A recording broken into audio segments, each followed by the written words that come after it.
well, this is it. This is going to be the one that like really takes us takes us deep into our trauma.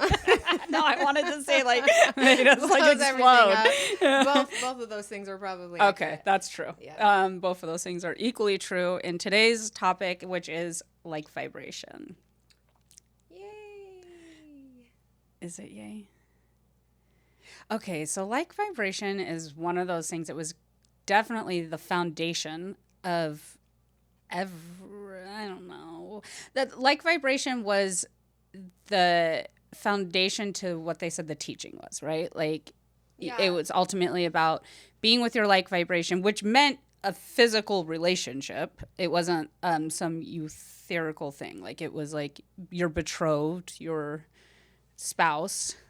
Yeah, so one of the things I'm curious about now that I'd like to ask Mom is if it was one of the core foundations of the beginning of the cult, because I don't know when like vibration really truly became a thing. Yeah, actually, that's a good question. I don't know that either because the teaching, like when they put those little booklets out that Dr. Death wrote, like that was definitely the in the teaching was like the cookie dough, which Right. but like the cookie dough, you're separated and then you come back together with your like vibration. Yeah. And that was then I don't know, like the ultimate goal was that you lived in bliss and happiness. I don't Bliss and happiness was, let's be honest, bliss and happiness was never really offered as a like end game for anyone. So what was the end game of like vibration then? I mean, really, the end game of it all was just completing your karma. So I think the should we talk about the cookie dough again, just to like go basically like again because we talked about it in the foundations episode, but we'll just kind of, since this is fully about like vibration, we'll backtrack a little bit. So like vibration is the concept of what soulmates would be, right, out in the world. Right. So the way that they taught it to us as children was that like the core of God, right, or spirit was like a big blob of cookie dough. Yeah, and like, everybody was on the astral plane though. So it wasn't even God. Like there was an actual different realm that held the cookie dough, which was basically a lump of souls is what they explained it like. Yeah, like everyone came from one big like bowl of cookie dough. I don't know who came up with a cookie dough of all things. So yeah, and then so it was souls were plucked from the cookie dough together. So you would come out 2 by 2, and then you would have incarnations into like these reincarnations, earthly. Yes. But you didn't. I don't think you incarnated together, or maybe you incarnated together in the first life, and then you separated, and then the whole goal was to come back together eventually in one lifetime and complete you as a soul you're completing your own soul karma, but then also you're completing like your like vibration karma together. Yeah, right? Yes. And it was a privilege. It was a privilege to be with your like vibration. You are correct about, I guess, you're correct about it not being like you were together with your like vibration in every lifetime, because I was told at one point that Tom and Trunchbull were married in a past life together, and that I was the geisha. You were okay. So you were like the mistress. Yes. Okay. Yes. And that's why what happened. It made more sense of why what happened. Yeah. So, which wouldn't. We'll get to that. I guess eventually. I was crawling back from that point to be with my like vibration, right? What a shocker that you ended up being the mistress in that triangle, right? Yeah. And the other one was that Tom was Ulysses S. Grant. Right. And I think I was, I think at one point I asked, and I was like one of the slaves is what I was told I was. So you're having lifetimes again. Like the story is now that, because I actually don't think I was told any lifetimes with my like vibration. So yeah, nobody ever. I never had trances or anything where I was given past lives that related to him. So no wonder you felt so lost. Well, it's like you didn't have that foundation. Oh yeah, like, I mean, you weren't. You weren't put in your place from the beginning, and you're. Oh, don't worry. They put me in my place in other ways. I mean, for me, I was like, oh yeah, okay, that's why I'm, labeled the way I'm Well, labeled. then the irony of that story is that in this lifetime, then, right, you were the wife. Yeah. Right, but they Which made is you why the I had to mistress reap in all the your karma. past life. Yeah, that's why so I that had to. explained why. Yeah, that makes sense. Now everything makes sense to me.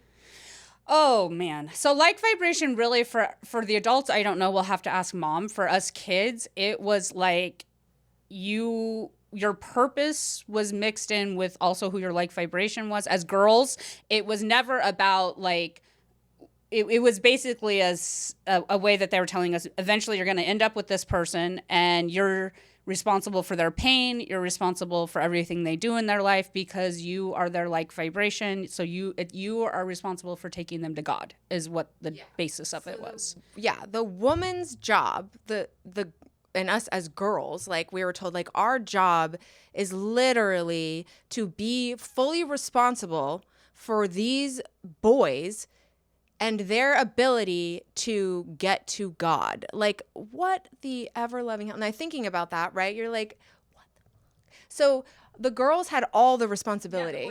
Yeah, the boys had no responsibility in it. Their pain came first was the other thing. So you not only were responsible for taking them to God, you also had to know that through the teaching, the like vibration foundation was that the man's pain comes first, and the woman couldn't have any pain or any emotional issues or anything because until her husband had worked through all of their stuff, it wasn't your turn yet. And was there ever a turn? There was never a turn. Well, no, so it was all about the man's pain, but then the processing, like in the idea of the processing, the woman went first with the processing, meaning that it was all anything that was going on in the relationship led back to the woman's issues, whatever she needed to be processed inside of herself. So his pain was therefore now her responsibility to process out of herself. Again, we never got any further than that, ever. No relationship ever went any further than that. No. Like, we never got to it was never the man's turn, basically, is what I'm saying. Like, it was always on the woman's, like, shoulders, essentially. Like, they set it up like that. Yeah. So then as kids, right, when we're little, like, when do you remember, like, hearing about, like, vibration, like, for the first time? Like, I remember the cookie dough in school. Well, okay, so like vibration for me was something that I had a really effed up relationship with, but I was like vibration meant that your parents were together. So for me, it was whether our mom and dad were like vibrations or not. It did start so with our it as kids, it was just always like, you never knew if our parents were going to be together or not based on whether they were like vibration, which I think we talked in another episode. Talk about that, yeah. But for me as a child in it meant that basically it meant being in a relationship is what it meant until we got to that point where we knew we had a like vibration, right? They instilled that into us at a very young age. Like you're plugged from the cookie dough and then you're with your like vibration. But it's as kids, we didn't know who that was until I don't know. I was 10. I think I was 10 when they told me who my like vibration was.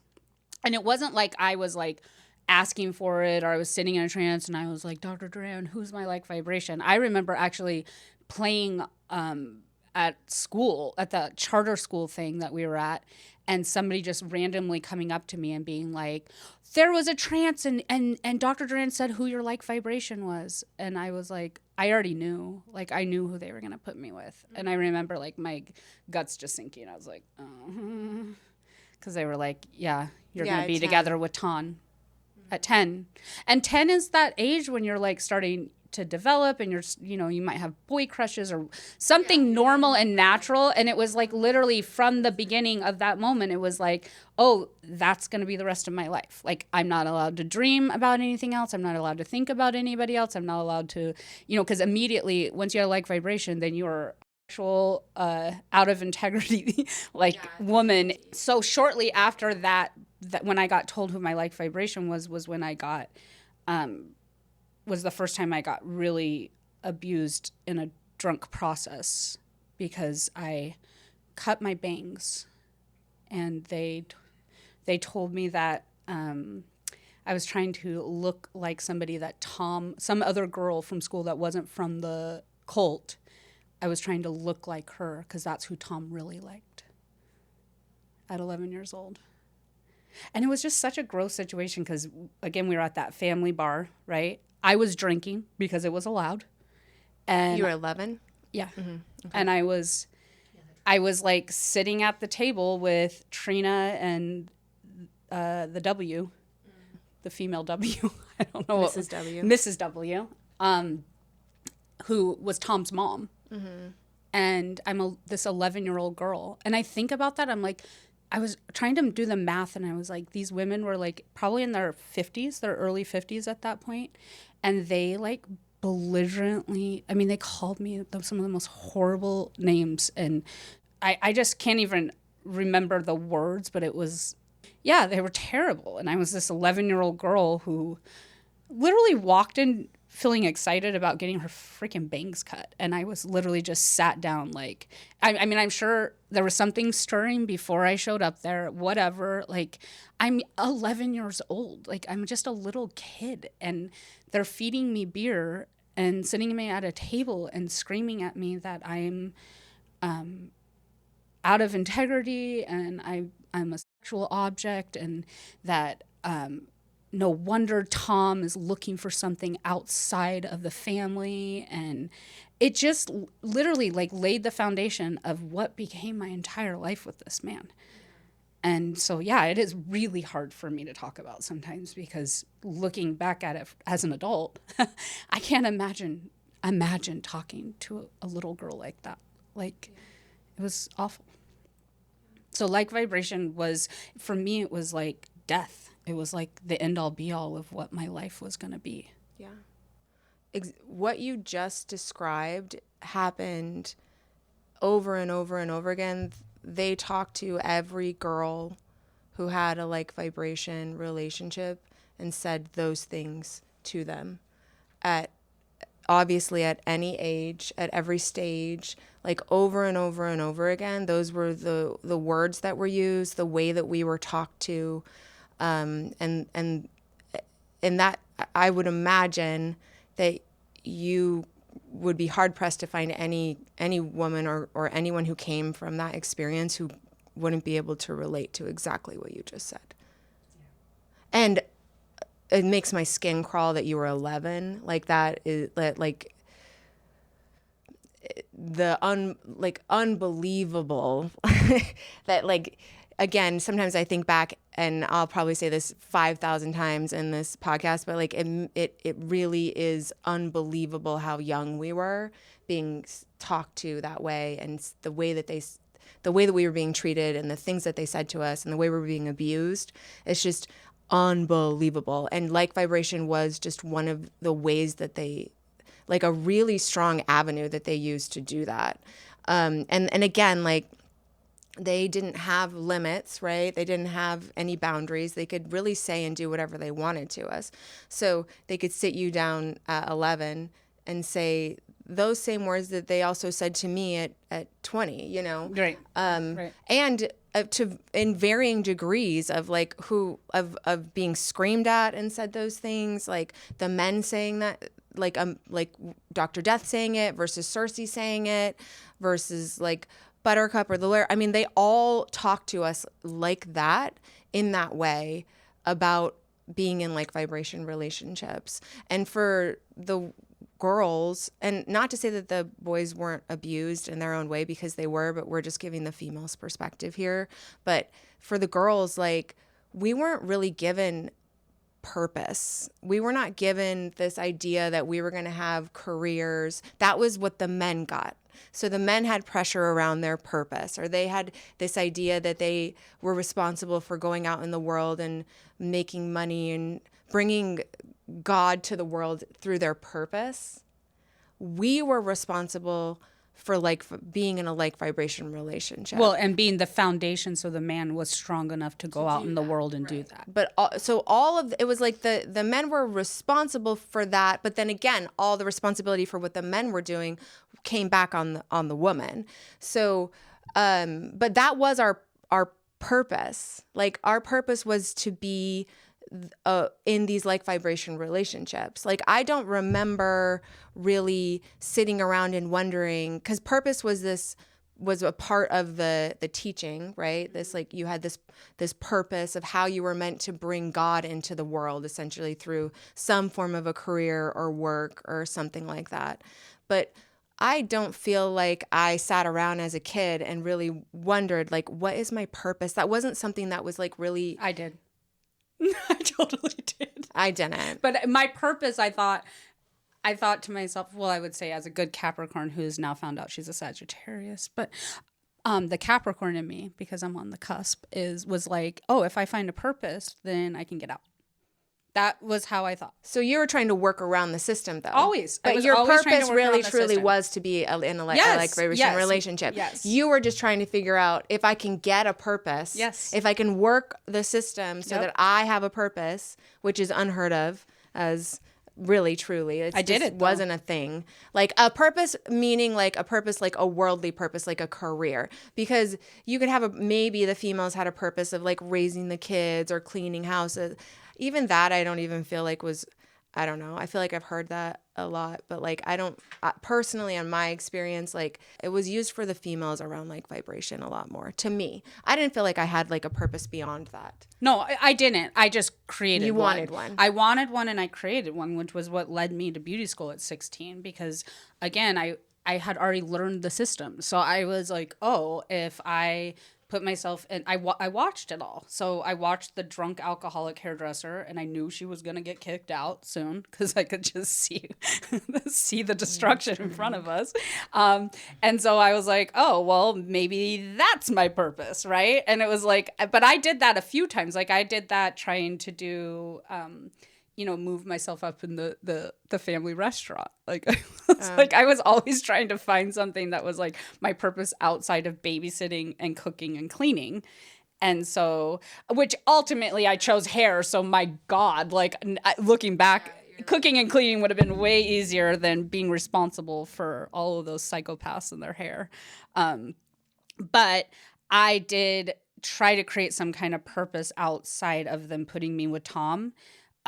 Because Tom was gross, like really, really gross. It was like I had to shut every part of my system down to even think about having to be with him. And my purpose is what gave me some identity outside of that. Yeah, so you were just striving to get out of the relationship in any way before I was even in it. Before you were even in it. Yeah, because you didn't want to be with him. I really didn't want to be with him. I really, really didn't want to be with him. And again, like going back to 11 years old, right? Like, so I'm told he's my like vibration at 10. And within that year, it was like the pressure was on. Honestly, Zepha, I feel like by 12 years old, they would have been totally fine if me and Tom would have just had sex, moved in, and started having kids. Yeah, like there was, I mean, they would have processed the crap out of you about it and you would have been demonized, but it would have ultimately worked better for their plan. Yes. Yeah. They pushed it like that. Like they had us start going to adult processes, adult trances. They were like grooming us for something. But the thing is that Tom was, he was privileged. He came from, so they tried to marry you off, like you have a whole story, and they tried to marry you off to Joffrey, who was Cersei's son. Like you were like the next princess in line. Where for me, they married me off to the family that gave the most money, right, and they could control.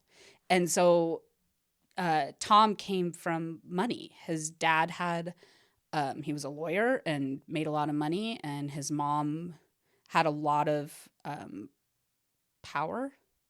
Mrs. W? Mrs. W. Yeah, well, they had power because they had access to money. So Tom's dad, his family, he came from a really wealthy family. And so his family was still sending money regularly. Oh, they did that on purpose. Even when me and Tom got married, I saw a lot more. Once we were married, then I saw how the money was working, and it was nasty what they were doing. Yeah, so to think at 11, 12 years old, they had a plan for me, and the pressure was on for me and Tom to be together. And then I think, there was some times in between that where like mom actually got kicked out of the cult for a certain period of time, which put me in this really weird position because I was still hanging out with all the cult kids and still relating with everyone, but my mom was what did they call that? Like demerged. Demerged. There was a name for it. And there was no money coming from her. There was. It was like you are You've demerged. been demerged, which means you are keeping your money now. You are That's moving so into your own awful house for you. and keeping now your own you money. have to keep your own money and figure out how to pay your own bills. But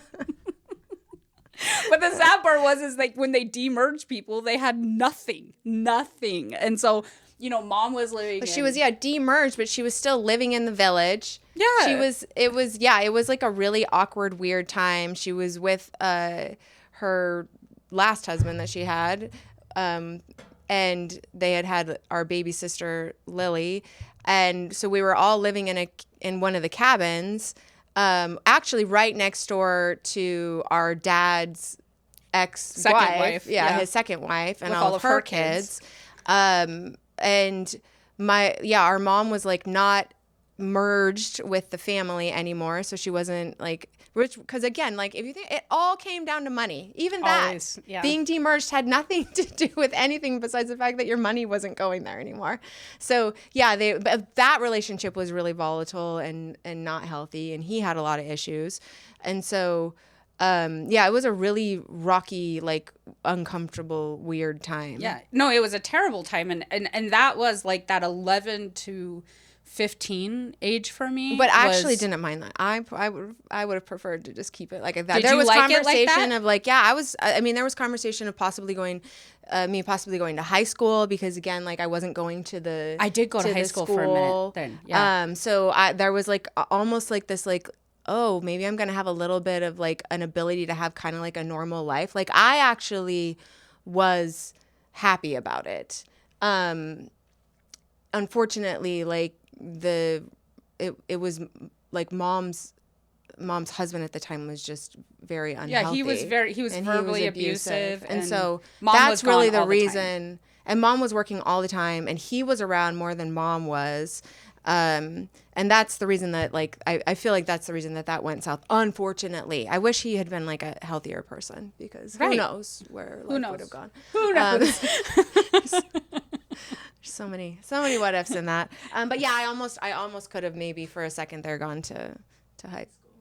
So like vibration, for like you would look at, Stephen and Trina were a strong like vibration couple. Then you have Cersei and Dr. Death were a strong like vibration couple. Like there was definitely these examples of like what like vibration was like to stay together and work it out. And they have this whole theme around like the women that were strong enough to bring the men to God, and those were the examples. And again, like it was all a bunch of what, but right.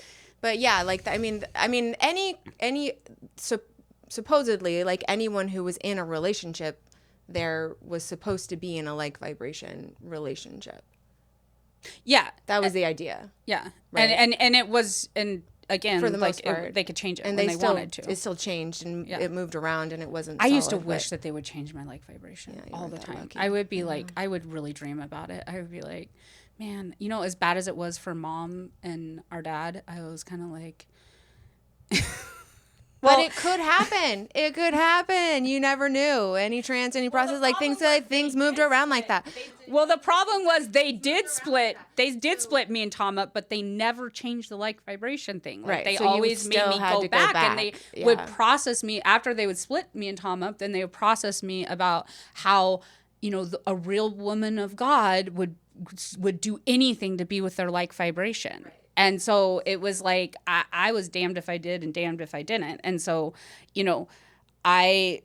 all of those years is really what led me. It's interesting we're talking about that, because that's what led me to going to beauty school. When we're saying, like, I was like, oh, wait, it really was more of the purpose and the like vibration, because in beauty school, I was absolutely trying to find a way to never go back. Yeah. Like, I was doing everything I could. And Dr. Death and Cersei basically got given control over me about halfway through beauty school, and that got really ugly about me and Tom, and they were sending Tom down to take me on dates while I was in beauty school, and it was horrible. It was so awkward, and it was just like, I mean, just think about this young teenager, right? Like, I had this whole spark for my life. When I was in beauty school, dude, I was it. Like, Yeah, I you really did. loved my life. You had at your that little point. car. I did. I had my car. I had my friends. Yeah. I had my cartons of cigarettes from Trina. Like, I had a What else does a six-disc CD 16-year-old changer. need? Yep. Yeah, like in the back of my Lauren Hill. It was the life. What did I drive? A Geo? Oh, it was just a tiny little car. A Geo Prism? It was a Lego. Built my Legos.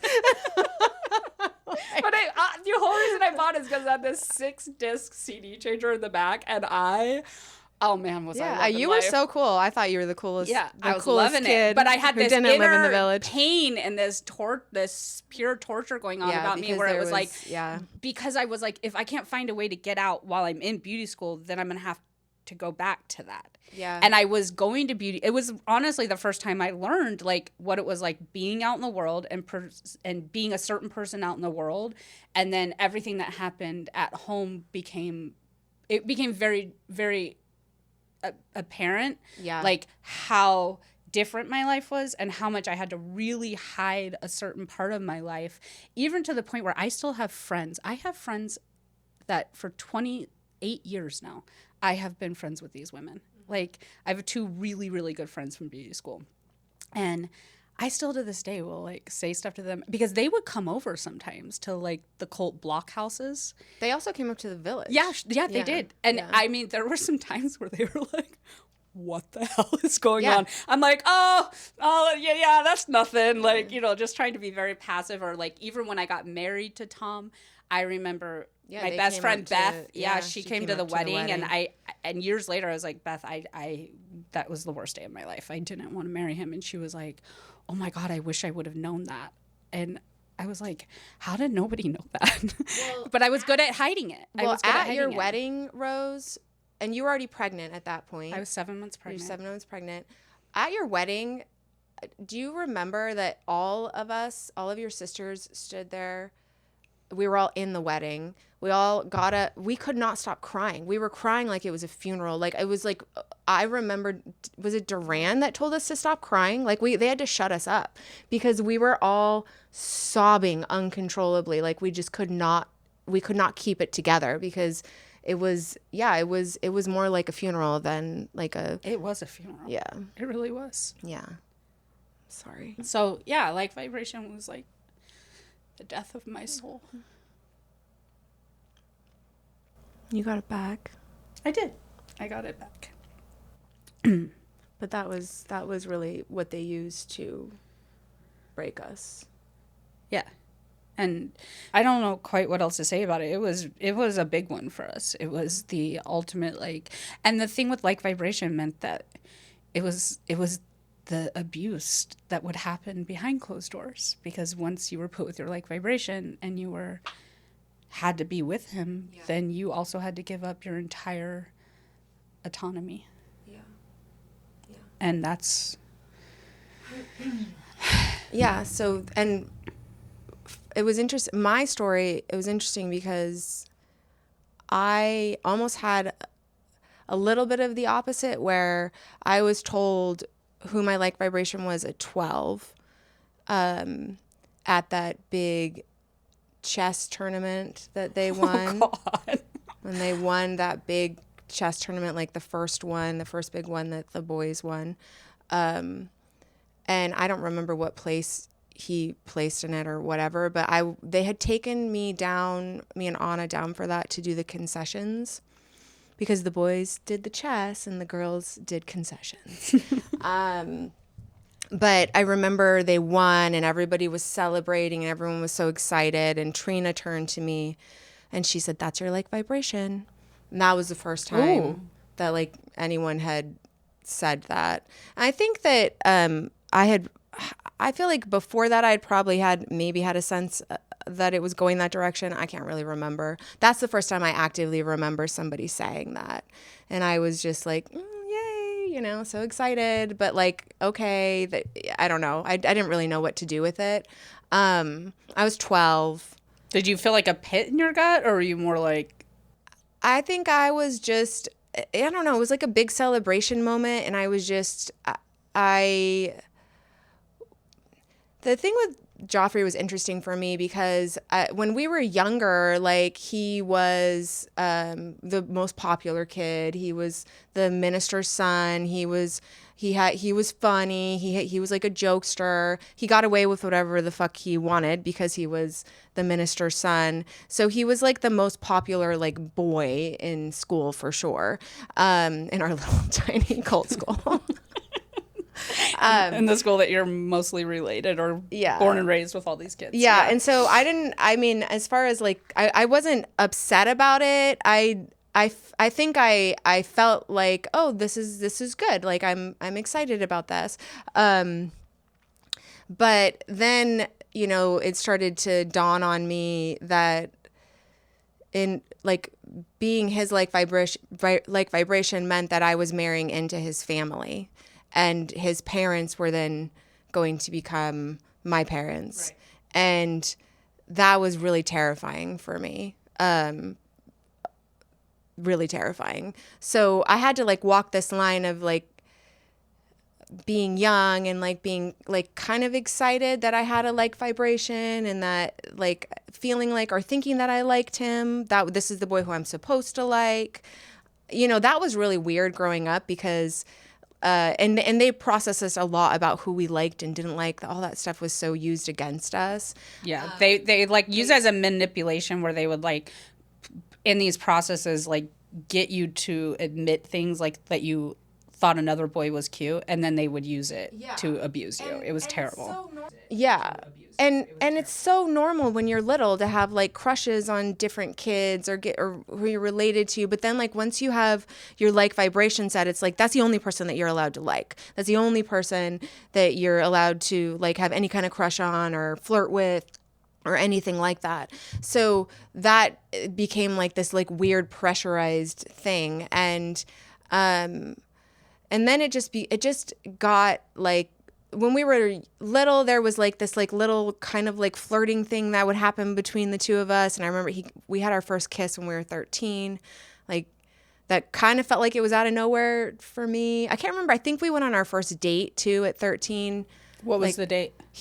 That was also when he was golfing, and so we went golfing, which then Cersei went around and like just trashed me for what I wore afterwards. She just, because you know, you got to find something to talk shit about. So like, yeah, my outfit. Because you had a lot of money to go and buy a cute outfit. Well, I also didn't know what to wear to fucking go golfing. Like, I'm sorry, I had no idea what to wear. They sheltered us in that. I was like, I think I wore jeans, and she was like, yeah, but she wore tight jeans, and you know, of course, she had to find something to pick me apart about, which of course was going to get back to me. I don't remember who told me that she said that, but I'm sure it was planted there for a reason. But anyways, yeah, so we had like our first kiss at 13, but then there's all this pressure around like the entire relationship, and it became this like thing where I always felt really confused because he would kind of act like he liked me, but it was like very like fleeting, and then he would just run away because they didn't have to act. We were handed to these boys on silver fucking platters, and so same thing with Tom. So like it was like there confused. was no like oh, I like this girl, I'm gonna get her some flowers or try. Like it was literally like, I'm here. Or like we would like I just remember, I don't even know how to explain it. I was just always like so confused because his effort was just so low, and I'm sure he was confused too because I don't know. I know in the beginning like I was trying to be a good like little cult girl and be with my like vibration, and then all of the pressure, everything in my life after that moment became about the fact that I was supposed to be with Joffrey, and then as it unraveled as we were teenagers and he became really good at basketball, and then it was all about him, how he was going to be a basketball star, and they made his entire life was about basketball at that point. So then my entire life was about his basketball, and then he was going to high school, and then the pressure became like, why doesn't he like you? Why doesn't he want to be with you? He likes all these other girls. All these other girls are the thing that he wants. And that became like the way that they picked me apart. But were you constantly. going to high school? Like, no, the girls weren't doing any of that stuff. The boys were doing that because that was part of their purpose. Because Joffrey was playing basketball and Tom was playing football, and these boys needed to have the outlet that they needed to be in the world. There was one moment where I almost went to high school in the Valley when Joffrey was going down there, and Dr. Death actually like wrote me a letter recommending that I go. He wrote a letter of recommendation for me to go to the high school. Why did you have to have a letter of recommendation? Because we didn't live down there, so we weren't even going to be within like the zone, so you had to have like an exception or whatever. I don't know. Anyways, he gave me the letter and they were like, meditate on like whether you're going to go or whether this is right for you. Like they gave me the opportunity to like potentially maybe do it, but then it would have. And to also have a choice about that? That they said I had a choice about it. They said you had a choice about it. But then I was like, I sat there with it and I was like, this is like me going down to the Valley to the school that the boys are going to. And I just knew it wasn't going to go well. I just knew that was going to be bad. And so I do remember sitting up in my bed, like trying to meditate. Get clear. But what was going like, to be bad about that? Say what would be bad about that. Just, because I, at that point, like already knew that I could not make a right decision, and everything that I did, they picked me apart about. So like, for instance, like there was one weekend where I went down to visit you when you were going to beauty school, and Cersei was living in the 915 house, and I came down and Joffrey just happened to go up that weekend. So we missed each other. And I remember walking over and sitting in the grass and talking to Cersei, and I was like, oh, he's not here. And she's like, he went up there. And I was like, oh, okay. And so I had a conversation with her, and then I spent the rest of the weekend with you, because really I went down there to hang out with you. Yeah. And then when I got back up north, I then got in trouble and heard that like Cersei was like, she ignored me the entire time that she was down here and made this whole thing about her. And I just felt like everywhere that I went, every decision that I made, like made me more vulnerable to be torn down and picked apart, and I couldn't do things right. And I just could not imagine the reality of like going down and not having like even the protection of like living in mom's home, which wasn't like a big protection, but at least you could like hide in your room in some way or have like other people around you. Like I just knew that it wasn't going to be the right thing. So that was my only opportunity ever, aside from like when mom had demerged that one time. But yeah, other than that, yeah, the girls didn't go to high school. We didn't go out and do those things.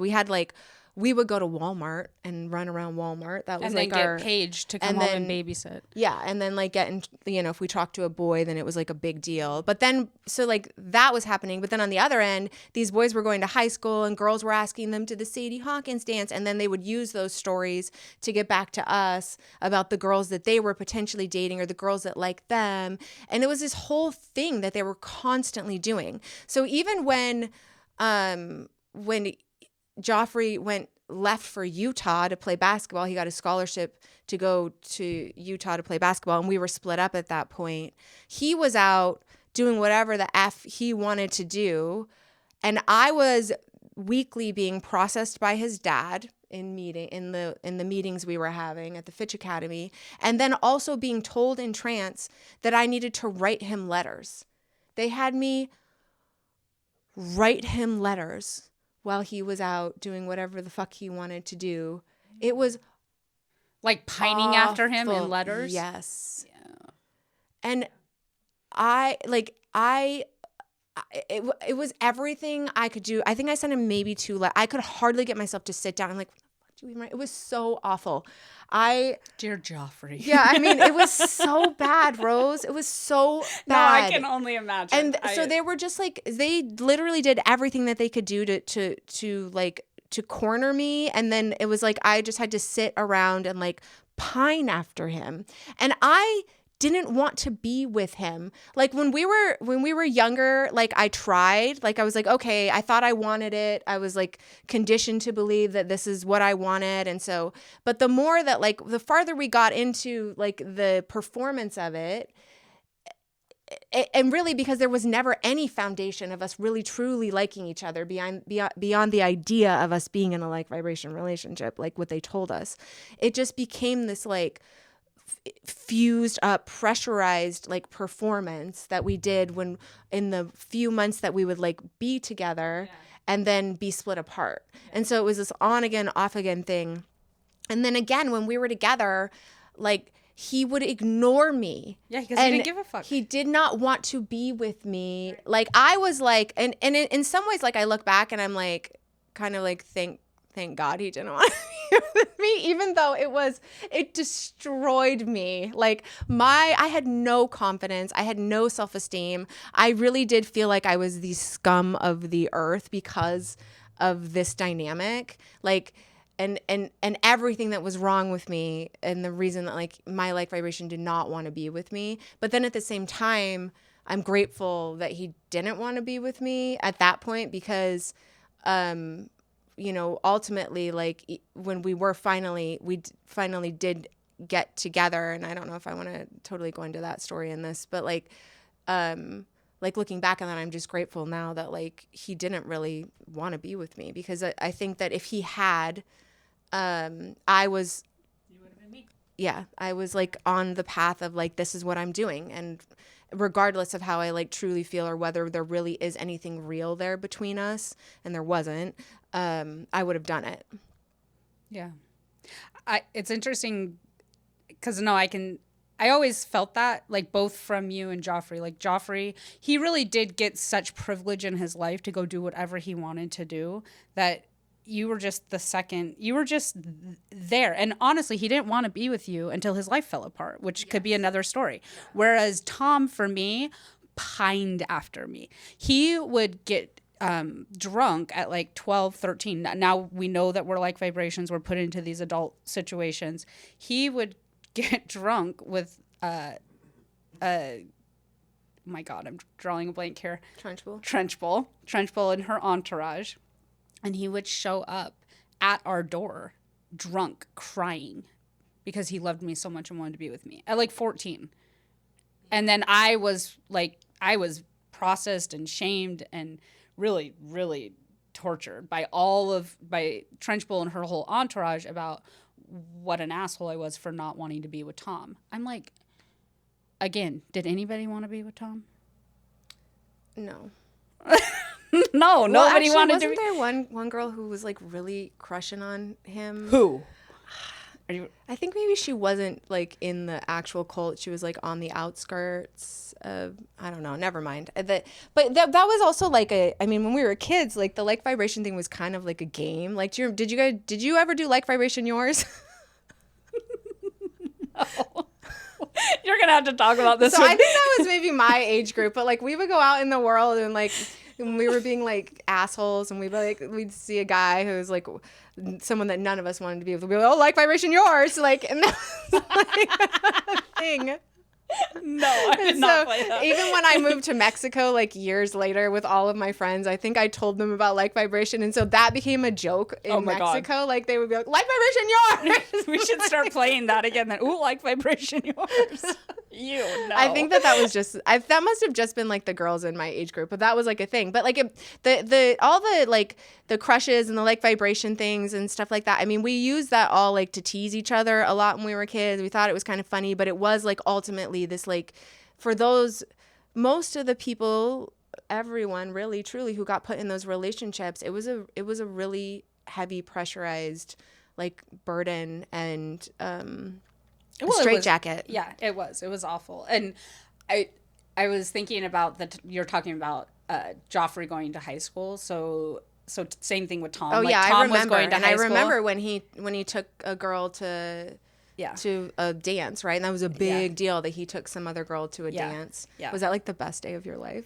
Were you like, oh, thank God? Yeah, maybe this is, anytime like, that was, but it turned on me. That was the thing. Is like, no, yes, I was like, ooh, but at the same time, I always knew that I was gonna get it on the other side, and so I guess I might have been in beauty school because he was driving at that point. It's so confusing. No, he was driving. He was definitely driving. He was because remember that was when he got in his car. That's what I was gonna say. Yeah. So the car accident. So I'm in beauty school, or maybe right out of beauty school. Again, I went at 16, so I was out of beauty school at 17. The pressure's still on. I mean, they finally broke me at 18. That's when I got together like fully with Tom. But there was this leading up thing where, yeah, he was taking somebody else to the dance, whatever. He was doing whatever he wanted, and I was like, please go away. And he got into an accident and rolled, like he swerved to miss an animal and rolled a car. And I was woken up, and then I was processed the next day that it was my fault that he got into an accident. Because actually, I don't even know. Why would it have been my fucking fault? Because of course it was your fault. But it was my fault because I wasn't with him, and obviously that put him in a dangerous situation, or that I have no idea. But everything that Tom did was my fault. That just set the precedence to the next 15 years of my life, of everything, all the horrible things that Tom did was my fault. Yeah. Yeah, and that was the like because vibration. I was his like vibration. That's the like vibration relationship. It's always the woman's fault. Like, there you go. There you have it. That's really all it is. It's always the woman's fault. Yeah. Yeah, it's interesting because like I was just thinking about.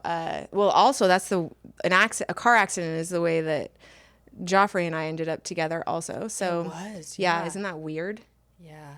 Ew. Yeah, and they used all of that stuff like against us, like anything like that would happen. They're like, oh, this is like we're gonna use that to go in there and pound on you. Because there was like this thing that Dr. Death had about, like, I don't know if it came from his Buddha, I don't know. Well, it was basically like anything that you do, there's a consequence for it, and it was always like the man makes the mistake and the woman pays for it because the woman didn't bring him to God in order for him to not make the mistake. This sounds so fucking weird when you say it out loud. It always came back to that. That's just the way that it was. But we were young girls. We were just as young. We were just as innocent. We were, like, they put an immense amount of pressure on us. And these boys, they didn't have any of that. They got to go do whatever they wanted to do. And they were protected. They were protected by money. They were protected by power. They were treated like princes, and we were the geishas. No, but you know what I'm saying. Like we were just there when they're ready for us. Yeah, like we were just like, yeah. They essentially got to do whatever they wanted, even though, I mean, again, not to say that they didn't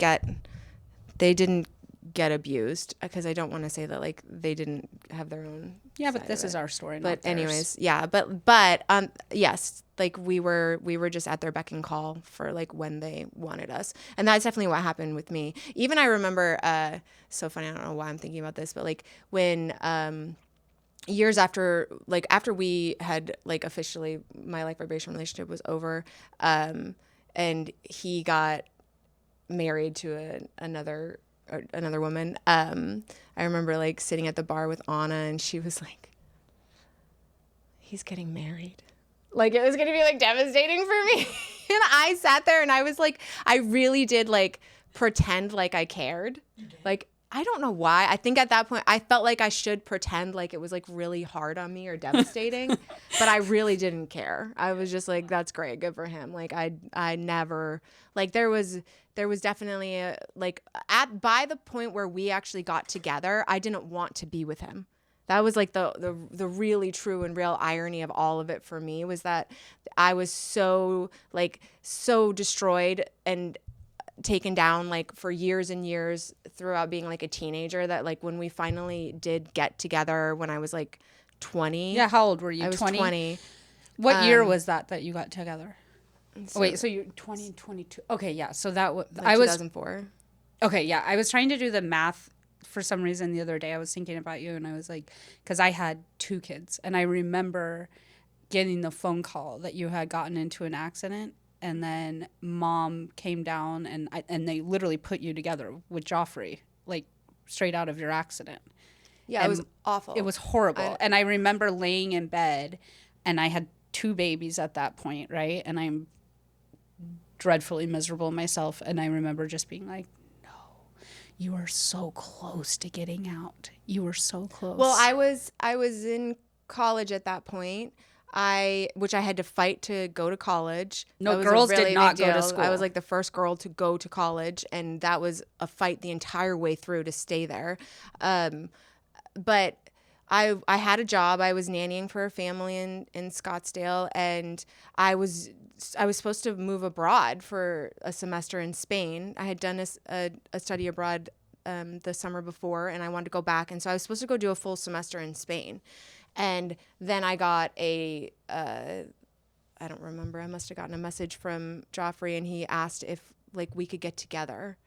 It was out of the blue, like out of nowhere. I was babysitting. I remember I was nannying that night, and Don't tell the whole story because I think it needs to be its own episode. okay. So, anyways, yeah, but yeah, there's a lot there. But yeah, it was all like it was all a performance. I mean, I feel like vibration. There was never anything, just like there was never really anything real there in the cult. Like there was never anything real and true in like vibration aside from just the way that they used it to control us. Yeah.